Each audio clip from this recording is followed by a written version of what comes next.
morning, everyone. Good morning, good morning. Happy Thursday. I hope everyone's doing well this week. So, today, today's video, I should say, is stemming from yesterday. Something that happened yesterday at work. And look at this fool going the wrong way on the street. So,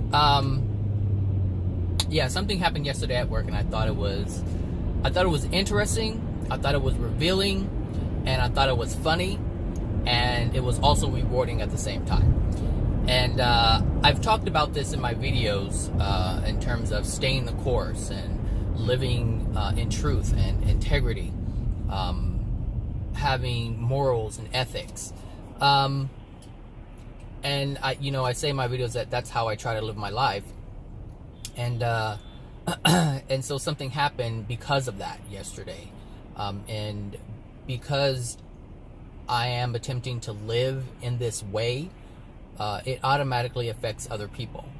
But it affects, it affects other people. Well, it can affect other people in a positive or negative way. But what happened yesterday was in a negative way from the perspective of those who are being affected by the way I'm choosing to live my life.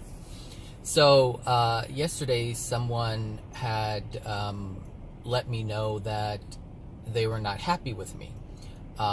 Several people were not happy with me at work, and I have not interacted with these people.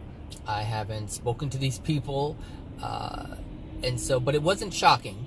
It wasn't shocking because they're affected by my work, and I've said a couple of times, that we have a new CEO, and I've been doing some things for the CEO that the CEO has asked me to do. And not only have I done it, but I've given more than what that person has asked for. Not because I'm trying to prove myself, but because of the goal of the CEO. Like, I know what their vision is, I know what their goal is, I know what they're trying to achieve. So I added information that would assist in that endeavor. So, apparently I was told that, my work is making waves. And see, I'm not at the main building, I'm at a satellite location. So I don't see everything that goes on, in terms of day-to-day happenings, which I'm completely okay with, because it's a real circus. It's a real circus, which is why we have new leadership, which is why we have a new CEO to fix the things, to fix the circus, to get the circus in order. So they said, I just heard something pop. I hope I don't get a flat tire. They said that, my work is making reports, and they said, tell Zach or Mr. Bradley to stop emailing the CEO. Because the things that I'm putting in my reports are being asked of the agency. So the things that I'm implementing within our program, or suggesting, and letting the CEO know that this is happening, the CEO is having these things, implemented agency-wide. And that means that other people have to change. And a lot of people do, the agency that I work for, a lot of people do what they want to do, not what needs to be done, not what's expected of them, not what's in support of the agency, but what they want to do. And this has been since I've started, this has been the norm. Like, everyone does their own thing. As long as certain things, minimal things are done, no questions are asked. There's just no sense of uniformity in terms of practices, and there should be. In every business, there should be uniformity. Everyone should know what the other one is doing. That's how I see it. I mean, how else can you govern if you don't know, if you're not sure as to what is going on within your agency? This is the job of the CEO, to make sure that that person knows what's going on at all times. And if there's a system and everyone's following that system, you always know. But if everyone's doing their own thing, you're not really sure. And it's hard to govern that way.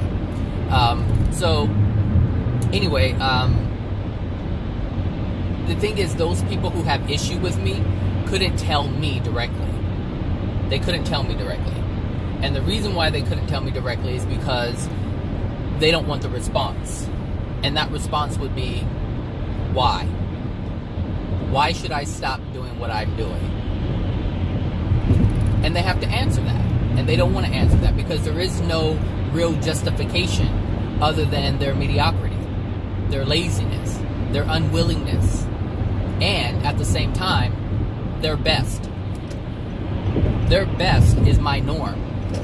And that's why they're so angry with me, because in order to, and I'm not saying I'm great, but damn it, I'm great in my own way. We all are. We all have our gifts and our attributes. I mean, our gifts and our talents. We all have our own unique way of being the best. That's what God has given each and every soul, to be the best in what we can do, what we're able to do.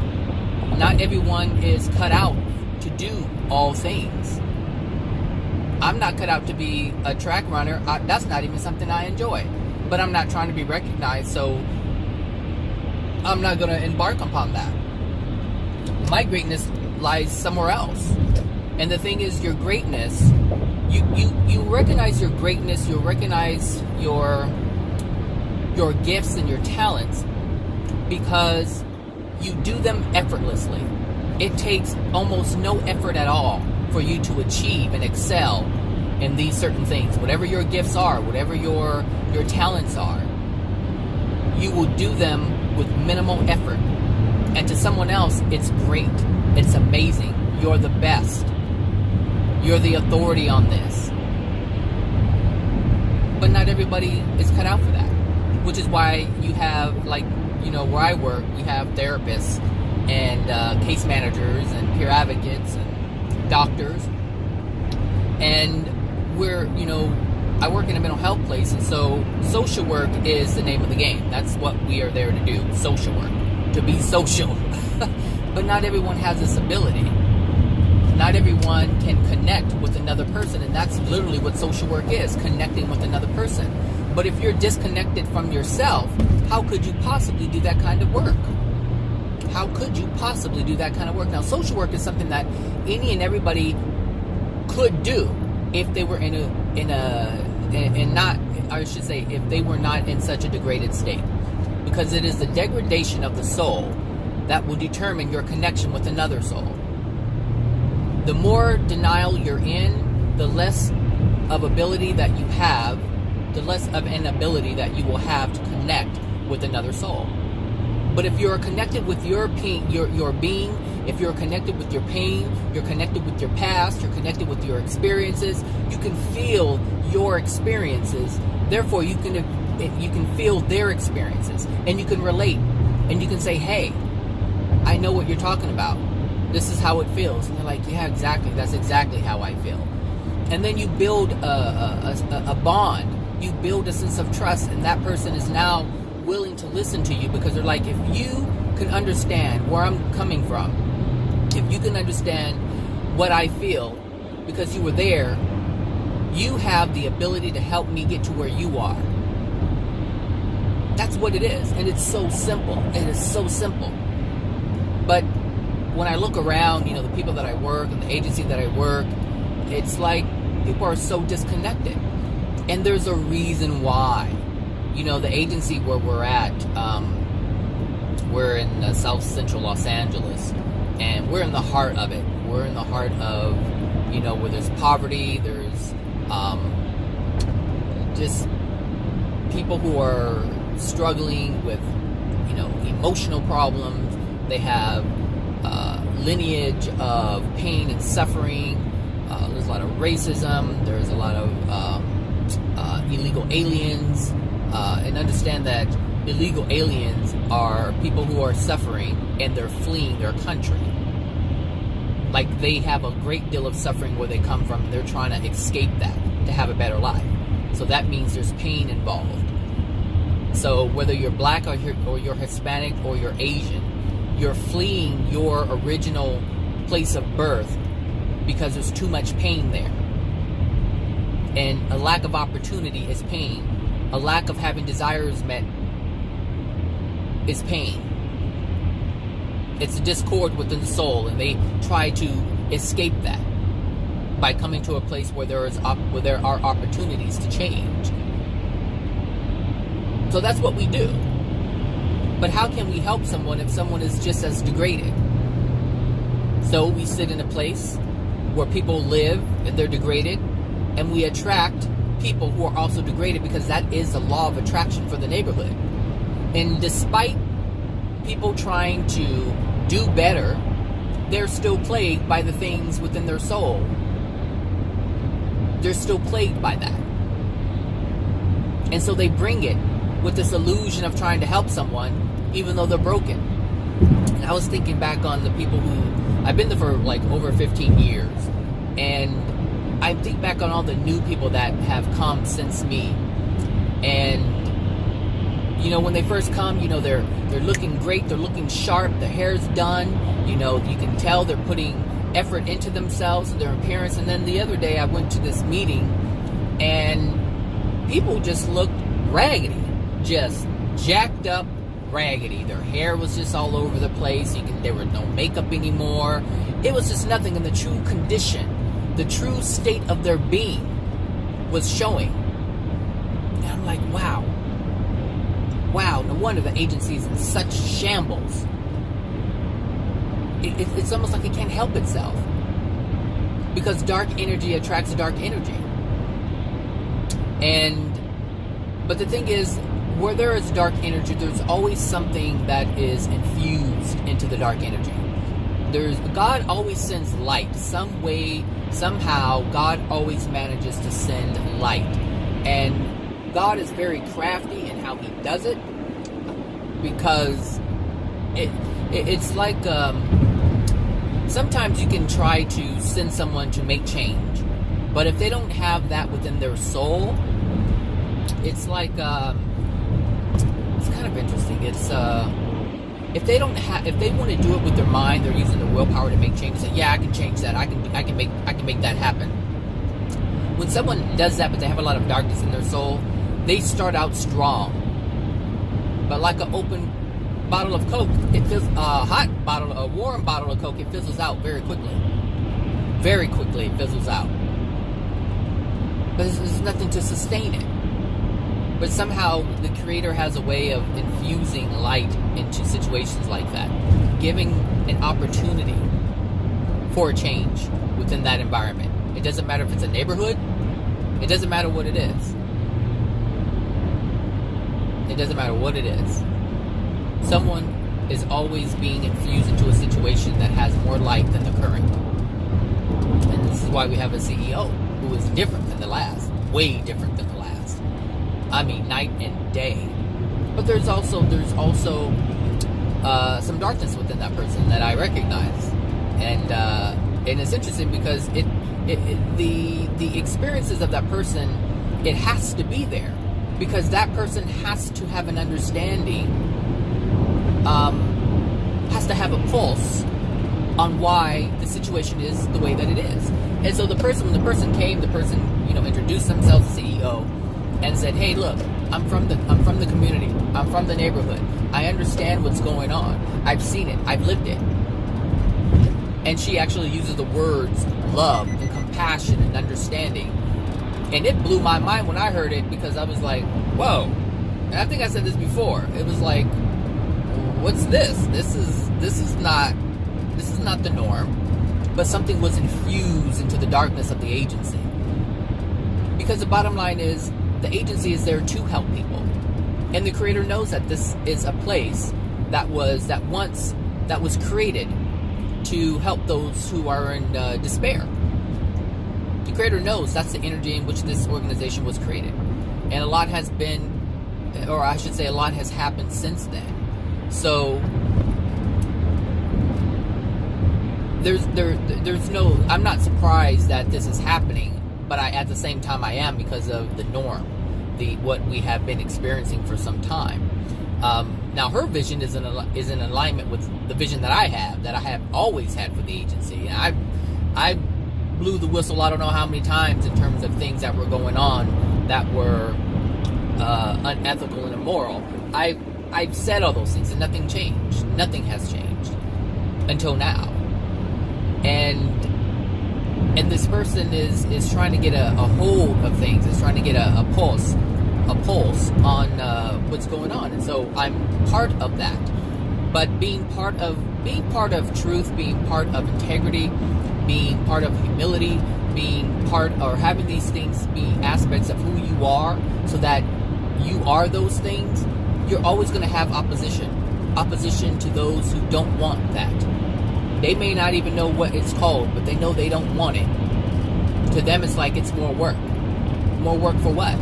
Because you're helping the agency move in the direction that is beneficial to even yourself. Because if there's no agency, there's no job for you, darling.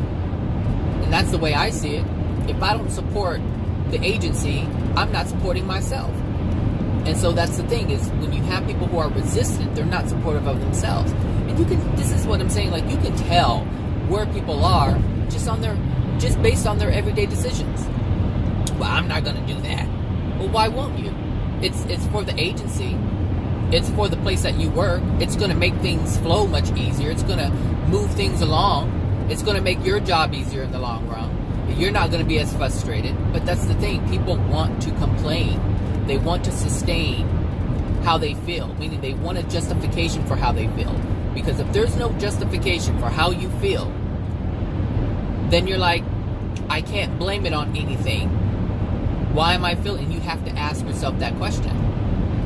So if you don't say anything and you allow other people to do substandard work, and you can say, oh, it's so frustrating. I'm so frustrated because of these people. And they're not frustrated because of the people. They're frustrated because of themselves. They just don't know it because they have a habit.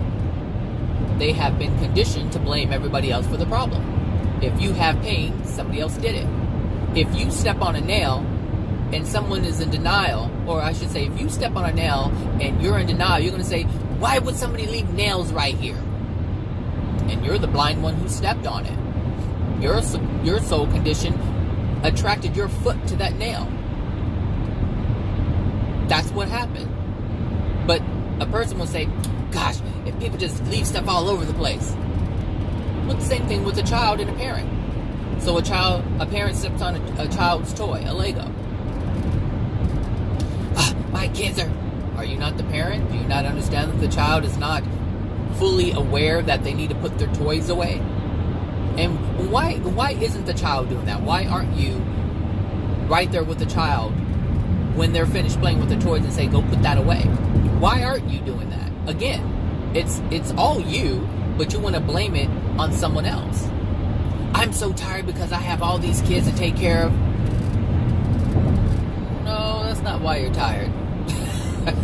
You're tired because you made a decision that you didn't think through. And now you're stuck with it. And now you want to blame it on the child. You want to blame it on the other kids. You want to blame it on all the things you have to do for the kid. I have to cook. I have to clean. I have to do this. But you wouldn't have had to do all that if you would have thought your pregnancy out in the first place. And the same thing with the dad. I can't afford all these kids. I can't do anything. Well, that's because you didn't plan it out. You weren't thinking about what you were doing. It's not their fault. It's not the child's fault. The child did not ask to be brought in the world. The child was going to come in no matter what. If it wasn't you, it was going to be somebody else. But because you didn't care about your situation, now you want to blame the pain that you're experiencing from that situation on someone else. And you made the choice. You made the choice.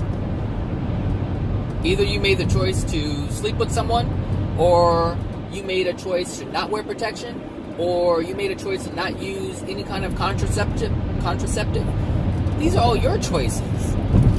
But all the pain from those choices aren't anyone else's fault but your own. But it's the lack of wanting to look at yourself and ask yourself, why did this happen? You can't say, baby, why are you here? That's so stupid. That's so stupid. That is so stupid. But people do it all the time because they're in denial. They don't see it as stupid. They see it as logical. As illogical as it is, that's how they see it. So anyway, the point of this video is to stay your course. Live your life and integrity with ethical and moral judgment, with love and compassion and understanding, if you can do this, you will be rewarded. And if you can live doing the things that you enjoy, you will also be rewarded. The day you try to be an overachiever, the day you try to be the best, you're doing it wrong. You're doing it wrong. Because you don't have to try to be what you already are. Like, you don't have to try to be good at what you're already good at. The thing is, most people don't try to find what they're good at. They don't try to find their passions and desires. There's this lady on Facebook, and she makes these, how should I say, she's really amazing at arts and crafts. And she just makes all kinds of stuff, and I'll ask her if I can put some of her work on this video so you can see it. But she is just amazing in what she does. And I mean, these are arts and crafts that you see at Michael's. They're arts and crafts that you see at others like Nordstrom's or Macy's as just little spring knickknacks, because she just makes all kinds of things. Right now it's spring, so she made this amazing wreath. And I'm not a wreath person at all. I am not a wreath person. I have one wreath that I've had for I don't know how long. And I put the same thing up. It's dusty because it's hanging on in the garage. And every Christmas I just hang it on the door, and then I hang it on the garage, and then I hang it on. So I'm not one of these types of people who have a bunch of wreaths for every season. Like, that's just not who I am. But she made this wreath, and it's a tulip wreath, and it's just full of color. And it has, what really pops out is the yellow in it. And that's my favorite color. And I was like, wow, that's amazing. And it just really stood out to me, and I really desire to have it. And so she doesn't sell them. She just makes them. That's what I'm saying. Like, she just does it because she enjoys it. She's not selling this stuff. She's just making it. She's just naturally creative. That's what God imbued into her soul, to be creative like that, to have that kind of vision, to see a stick, or a spring. She made something with a bed spring. A bed spring, mind you. I mean, this woman can make something out of nothing, and it's amazing. Look. Hopefully, she'll let me put. The pictures up so you can see them, because they're just stunning, absolutely stunning. And like I said, you would see them at a store. You know, that you would pay a pretty penny for. You know, things that, you know, this is $20 for this, $25 for that. I've seen plants at, like, I've been in a Marshall's a couple of times, and like a regular plastic plant is like $24. And that's at Marshall's. We're not talking about MSRP. We're not talking about that. That's like clearance price that I just gave you. We're talking, you go to Nordstrom and it's like $50. It's $40. And I'm just saying, like, she has the ability, she has the potential to make money off of this. And that would be her reward for sharing her gift. She's not trying, it just happens. I don't know if she wakes up with these visions, but I know I don't. The things I wake up with are ways to... Lord Jesus, these motorcycles, child. The things I wake up with are different things, or I should say, are clarities. Clear on things that are broken or not working efficiently. Like, those are the things that I wake up with. Like in the morning, I'll wake up and I'll have clarity about a situation.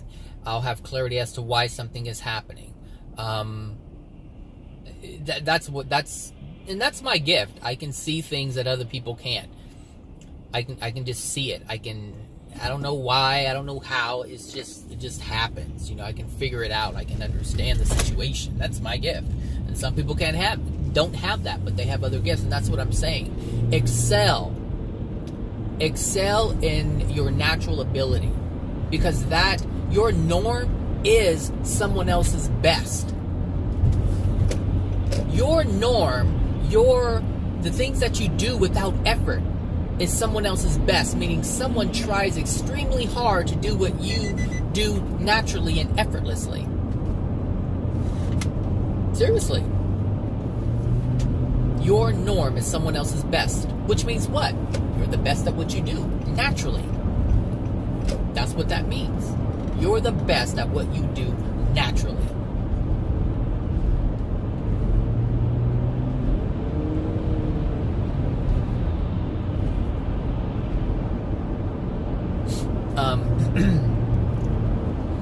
And actually, that's what I wrote in my in an Instagram post this morning. You know, it's do your just don't do your best.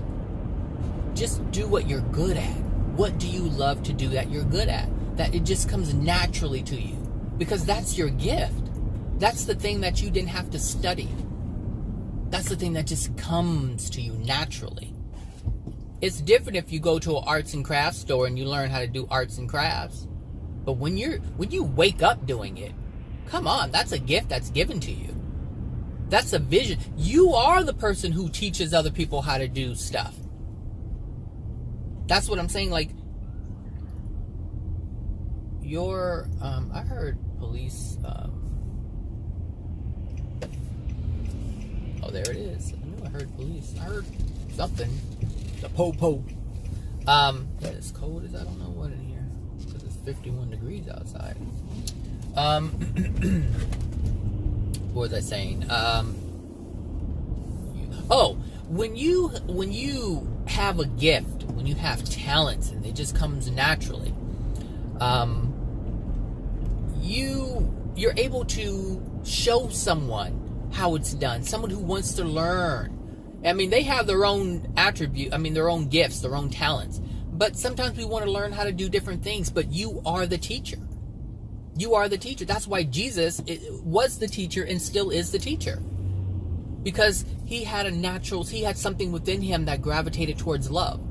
And that's what he teaches. Jesus isn't teaching anything other than love. That's his norm. That's his comfortable place.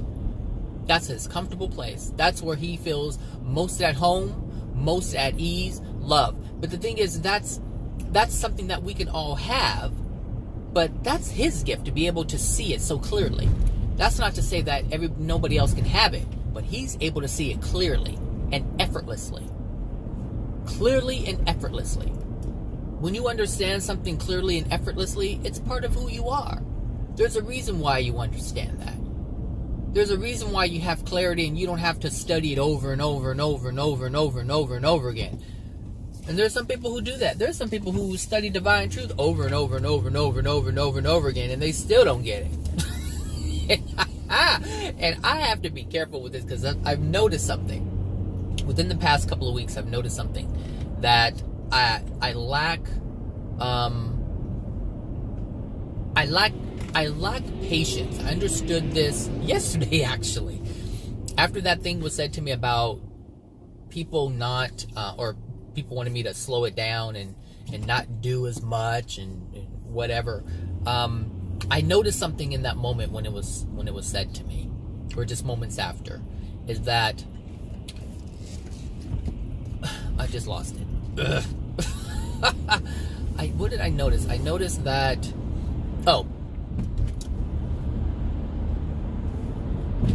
I lack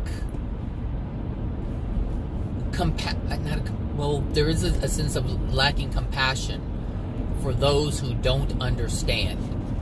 Because when I'm talking to someone and I'm sharing information, sometimes their eyes just kind of gloss over, and they're just they go in a daze, because they can't fully accept or digest the information that I'm giving. It's too much for them, because they're not in a place to accept it. But for me, I look at, I'm like, why are you getting it? What's the problem? Like, I'm saying it in clear English. I've said it 5 different ways, and there was a certain lack of compassion that I was having for them, because in the moment I didn't understand. I wasn't understanding that they just simply don't. They're in a different space, and my gift, like I And you know, this is interesting because a director that I work for said to me a long time ago, not everyone is as savvy as you are, and they don't get it as quickly as you do. And this was told to me in my 20s. And so I didn't pay much attention to it because I didn't know how. I didn't know what that meant. I was like, okay, so, and back then in my 20s, I was like, oh, so I just got to accept that they're stupid. I got to accept that they're slow. I got to accept that they're lazy. That's what I have to do. And really, it was like a moment ago, I said, it's not about the other person. It's about you. It's about you. So in this case, it's about me. So instead of me saying, so I have to accept them being stupid and I have to accept them being lazy, the truth is, I have to accept compassion. I have to accept that they are where they are. See, I was having discord within myself because I wanted them to be a certain way, so that I wouldn't be frustrated. So the things that I wanted to happen to be done, to just happen and be done without effort, without any extra effort from me. But the extra effort was only coming from me because I was trying to make someone what they couldn't be. I was expecting someone to be what they weren't in the moment. And that's where my frustration came from. And sometimes I do get frustrated when you even see it on the road. You even see it on the road when I'm driving, and I get irritated when people do these crazy things. Because I would like to go to work without any hiccups, without anyone being in my way, without anyone slowing me down. That's what I would like. But in order for that to happen, someone else, in my mind, in my soul, in my being, everything else has to be perfect in order for that to happen. But I have to accept the truth. And the truth is, everyone around me isn't perfect, including myself. And so if I recognize that someone who is not looking when they merge into a different lane and they're like pushing someone else off the road, when I see something like that, I have to understand the truth. And the truth is, that's a degraded soul. Such a degraded soul that they're willing to just move without looking, not having any care and compassion for anyone else, and at the same time for themselves, because they could die in the process. And so they don't even know that they're putting themselves in danger. And that's a degraded soul. That is a degraded soul. So I have to understand that. And it hit me more yesterday than it ever has. Because in the moment when they were telling me that, hey, they told me to tell you to stop doing this and stop doing that because you're creating more work, and they can't do what they want to do because the CEO is saying that you need to do this now, and it's all because of me. In that moment, I understood my greatness. In that moment, I understood my greatness. I understood my role, and I understood it was like all the things that I have been saying in terms of stay the course and be humble and just do what you do what you enjoy doing. Because I've been telling you guys, I really like what I do. I like the position that I have. It's not a high position and it's not the lowest position. But I like the position that I have because it allows me to do what I love to do. I'm in a position where I'm able to do my own work. Nobody bothers me. When someone needs help, I'm able to lend a hand. I'm not obligated or required to do it. I'm just able to lend a hand. And because I'm that person that doesn't mind helping someone, it comes naturally for me. It's easy. It's joyful for me. But in that moment, I understood that people try to prove themselves and they want to be recognized. I have no desire for that, but somehow I'm being recognized. I told you like maybe a few months ago that I'm just trying to stay under the radar, but I can't. When you're great, you shine. When you're great, you shine, and that's nothing you can't change that. That's just a natural consequence within this universe. If you're bright, people will see you. If you shine brightly, you will be seen. But the people who are dark and they try to make themselves be seen, they will always be went 10. Am I going to 10? What's going on? I guess so. We're staying here. It didn't change. All right. So, what was I saying?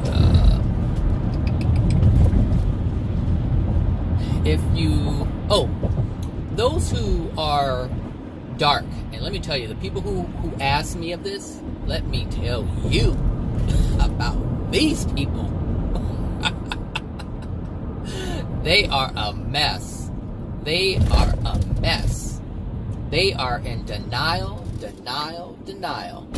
How are you going to come way over here like that? This is what I'm saying? That's what I'm saying. This is what I'm saying.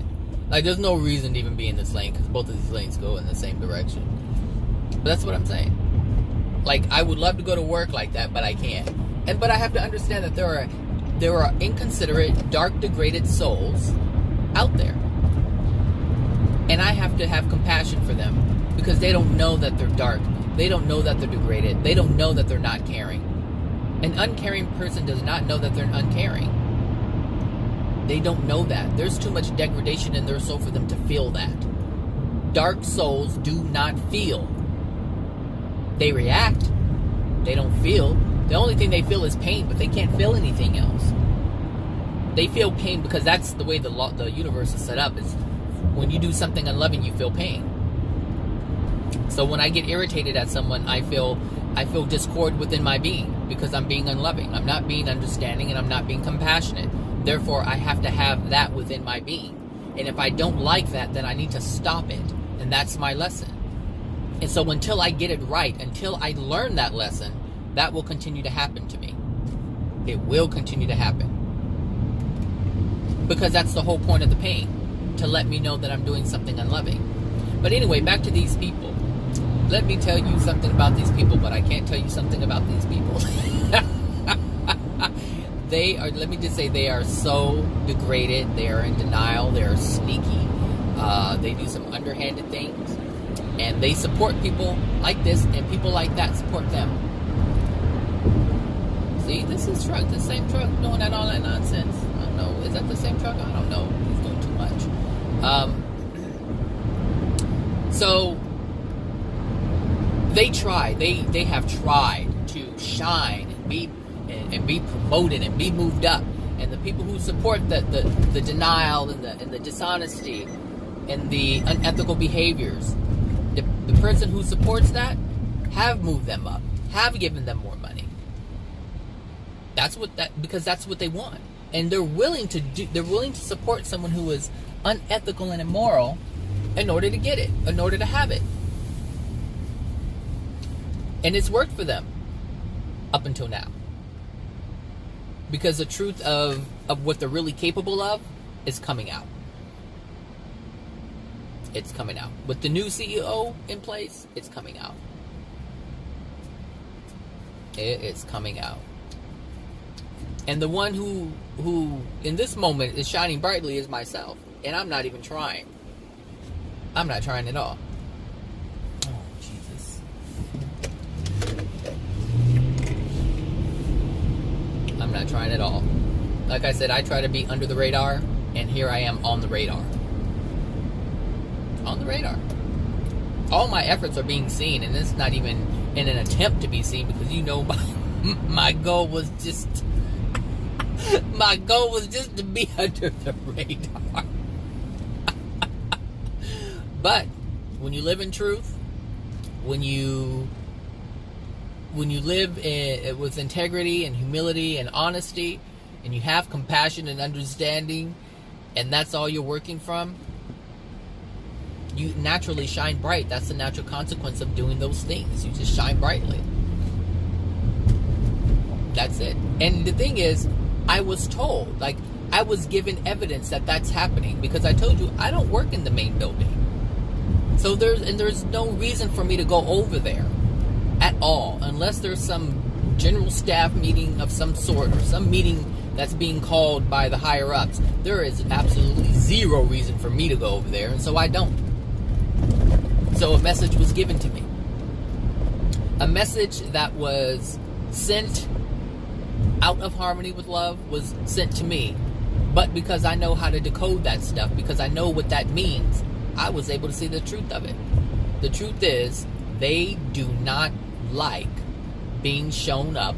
They do not like doing work that is in harmony with supporting others and themselves. They don't like that. They like doing the bare minimum. And I expose their mediocrity.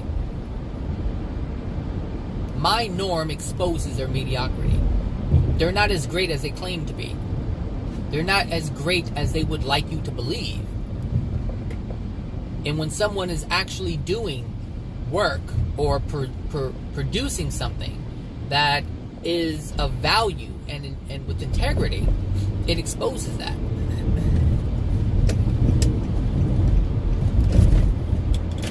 Hold on a second.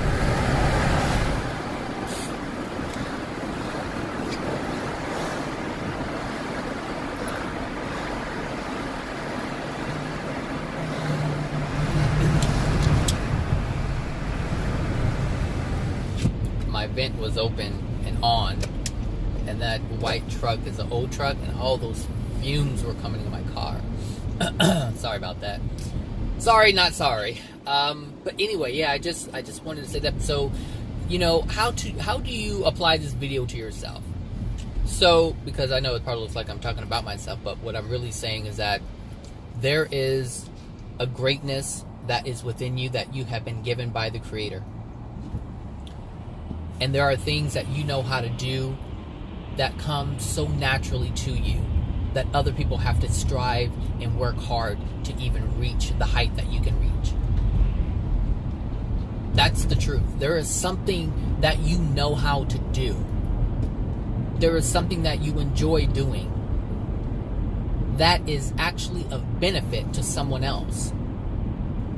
See, we have to understand, the world we live in it operates one way, and we perceive things one way because we're seeing it from man's perspective. Because the way the world is now, we've only been seeing things from man's perspective.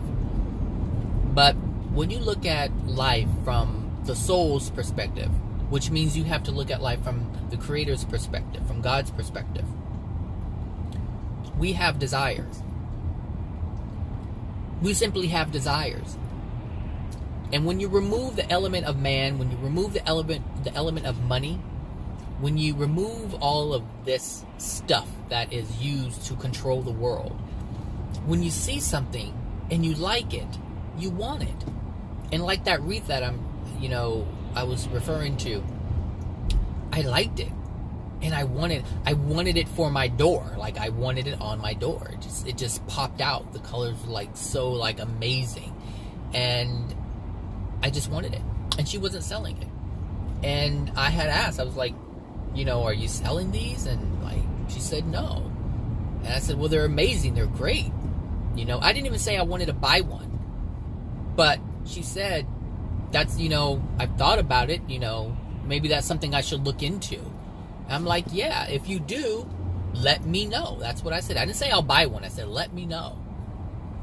And then I saw some other posts, and she was doing the dimensions and the sizes, and so she was putting more effort into showing her work, or presenting her work as an option to be bought. And that was a total shift for her. A total shift for her. She'd been making these things for I don't know how long. I've been seeing the little posts here and there, here and there. And the thing is, every time I see a post like that, I already know it's her. It just has her name, it has her signature on it. Like, I can tell you, some people post things are like this and this, oh, isn't this cute, or isn't that cute, or isn't this adorable? But every time I see a picture of hers, I automatically know it's her. I know it's her work. See? And so it's just something that I wanted. I desired to have it. I didn't need it, but there was a feeling within me. It's like, oh, it would feel so nice to have that on my door. It would be nice. It would be a nice feeling if I could have that on my door. That's what I felt, a feeling of desire for that which she had made. And what are you doing? You going the wrong way? Yep, I knew it. No headlights, flashing lights. I don't know what's going on. I don't even think he knows what's going on. He's just responding. He's responding to a call.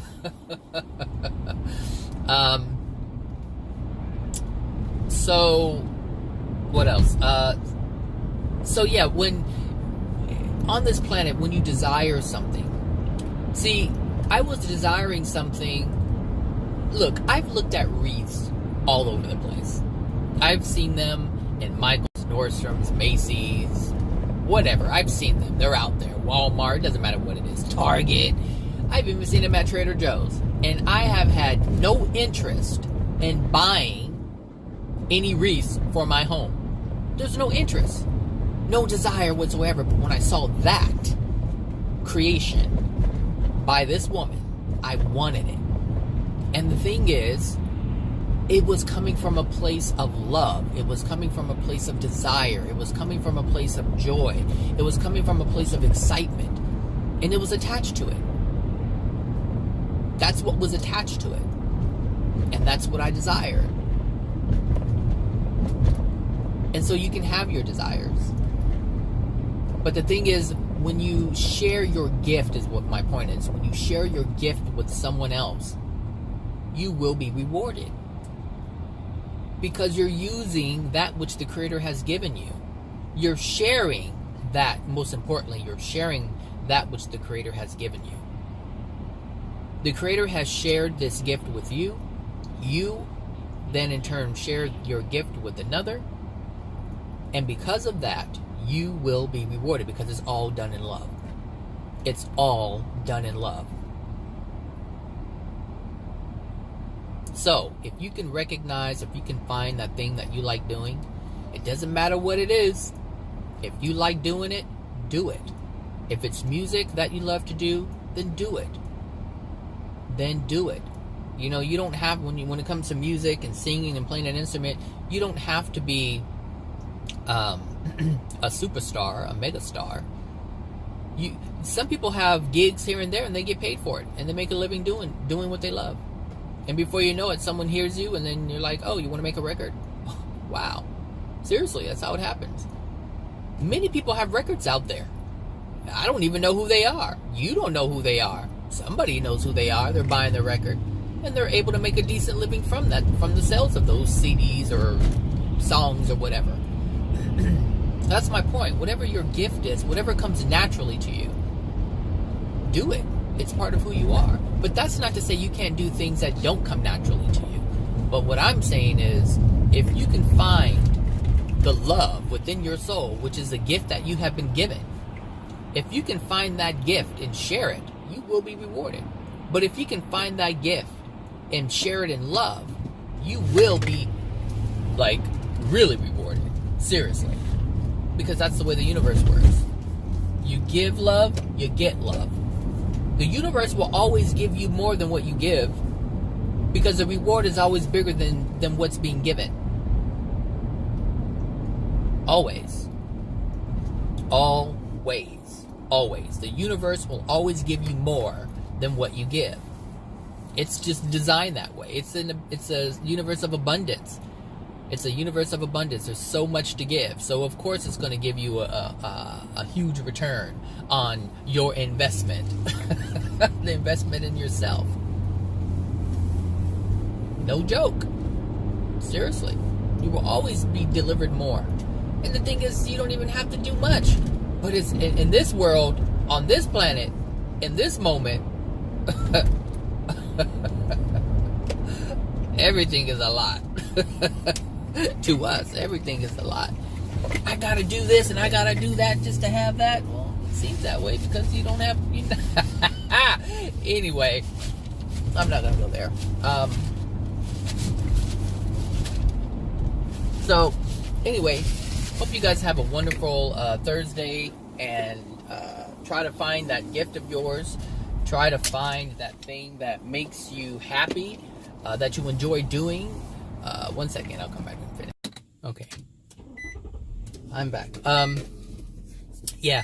Try to find those things that you enjoy doing that don't require a lot of effort. It just comes natural. Some people know how to talk, meaning they know how to speak. They are very comfortable speaking to with people, to people, and with people. Meaning they have no problem speaking in large crowds. Some people have no problem teaching. Some people have no problem making things. Some people have no problem developing things. Some people can develop things and not stay around to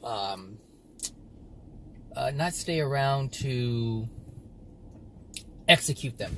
They just know how to build a plan, a blueprint. And there are people like that, engineers. They just build blueprints. That's what they do. They design. Architects, they design. And some architects just make designs, but they don't have anything to do with the construction of it. It just, people just have so many different gifts and abilities. And when you do it and you share it, you're highly rewarded for it. But when you force yourself to do something that you really don't want to do, you suffer. And this is how you know when people are working and they're frustrated, there's something that is going on within them and what they're doing. It's not always, but a lot of times they're not doing what their gift is. So for instance, there are nurses out there who are frustrated. They're just frustrated. They hate it and they mistreat the patients. That's how you know. They mistreat the patients. And they say, "Oh, I want to help people." Well, how can you help people? How can you say I love helping people when you're treating them badly, you're rude to them, you beat them, you hit them. You see these things on YouTube where there's hidden cameras in convalescent homes, and they're literally dragging them on the ground and they're beating them. They're just so awful. I mean, just awful. I mean, it's a disgusting sight. But it is part of where people are in this moment. I understand that the person who was doing the beating is answering the person that they're beating law of attraction. They're answering their law of attraction. And I understand it's all a cooperative component, but the goal is to not be that cooperative component. You don't want to be that cooperative component. You don't want to be the cooperative component of pain. You don't want to be the cooperative component of hurt. You don't want to be the cooperative component of making someone feel less than. You don't want to be the cooperative component of darkening someone's soul. Because a person, can darken their soul by themselves. But if you help them darken their soul, you don't want to do that. You don't want to do that. And it's when you have young, impressionable girls or young impressionable boys, and they just don't know. They don't know that they aren't loving themselves and they're offering themselves to you. Like, at some point, they're going to realize that, especially the ones who are just sleeping around with any and everybody, at some point, they're going to realize that what they've been doing to themselves have been hurting themselves. And they're going to realize at some point that all the times that they allowed someone to sleep with them, they were being used. And that person was a cooperative component. So if you're an older person, meaning older than the young person I'm talking about, and you know that they're young and impressionable and they don't know really what they're doing, you don't want to be a part of that. You don't want to be a part of that. And people are a part of this every day. And when they realize what they've done, they're not going to feel real good about it. They're going to feel awful about it. Absolutely. So, try to be the best that you can possibly be by just finding what you enjoy. Don't try to be the best based on someone else, because someone else has their own gift. Someone else has their own gift, and it comes naturally to them, and they're not trying, not one bit. So for you to even try to become someone else is an automatic violation. An automatic violation. All right, everybody. Have a great Thursday, and I will talk to you guys later. All right. Bye now.